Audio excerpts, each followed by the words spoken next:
कफील अहमद ने भी ज्वाइन किया है, उनसे अपडेट लेते हैं कि वो किस जगह पर मौजूद है इस इलेक्शन को लेकर, उनके पास खबरें क्या हैं। कफील बताइएगा। देखिए, आज जो है वो 15 जून मेयर का इंतखाब होने जा रहा है कराची में, और इस वक्त हम जो रिपोर्ट कर रहे हैं वो आर्ट्स काउंसिल से रिपोर्ट कर रहे हैं।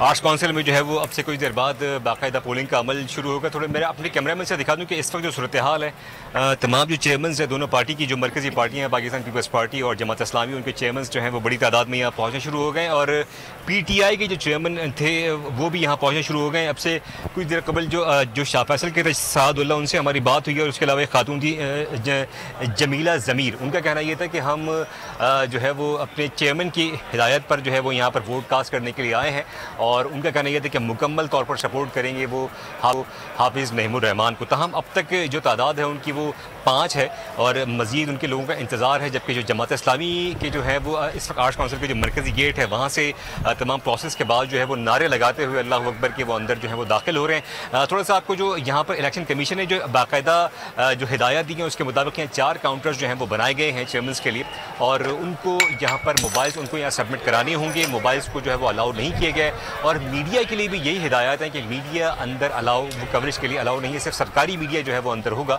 और 10:30 के बाद जो है वो बाकायदा जो पोलिंग है उसका अमल जो है वो शुरू होगा, और जो है वो हाथ उठाकर बाकायदा जो दोनों मेयर के लिए नामजद उम्मीदवार हैं, यानी कि हाफिज़ नईमुर रहमान और मुर्तज़ा वहाब साहब, उनके लिए जो है वो हाथ रेज़ किए जाएंगे, और उसके बाद उसको जो है वो काउंट किया जाएगा। तो ये है इस वक्त दोनों। ठीक है कफील, आप मेरे साथ रहिएगा, नज़ीर लगारी साथ ही हैं, मैं कफील आपसे मज़ीद भी डिटेल्स लूंगी। बिपरजॉय तूफान के खतरात कराची के साहिल तक पहुंच गए। समुद्री तूफान और शदीद बारिशों में नुकसान से बचने के लिए आवाम ये एहतियाती तदाबीर इख्तियार करें। दफा 144 पर अमल करें और हरगिज साहिल का रुख न करें। साहिल समंदर के नशेबी इलाकों में रिहाइश पजीर अफराद फौरी तौर पर महफूज जगह पर मुंतकिल हो जाएं।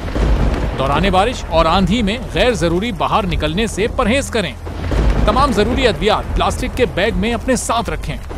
बिजली के तार और खंभों से दूर रहें और उन्हें हरगिज ना छुएं, ये जानलेवा हो सकती हैं। गाड़ी चलाते हुए एहतियात करें और स्लो ड्राइविंग करें। गाड़ियों और मोटरसाइकिल को बिजली के खंभों के नीचे पार्क मत करें। दरख्तों, साइन बोर्ड और PMT के नीचे खड़े ना हों। जनरेटर या पानी की मोटर को गीला होने से हत्तुल इम्कान बचाएं। सिंध हुकूमत और NDA की जानिब से अवामी इमदाद के लिए हेल्पलाइन नंबर जारी किए गए हैं। आवाम से गुजारिश है किसी भी इमरजेंसी की सूरत हाल से निपटने के लिए स्क्रीन पर मौजूद इन नंबर्स पर फौरी राब्ता करें। आंधी और तूफान से बचने की दुआ। ए अल्लाह, इसे रहमत बना और इसे अजाब ना बना। ए अल्लाह, इसे नफे वाली हवा बना और नुकसान वाली हवा ना बना।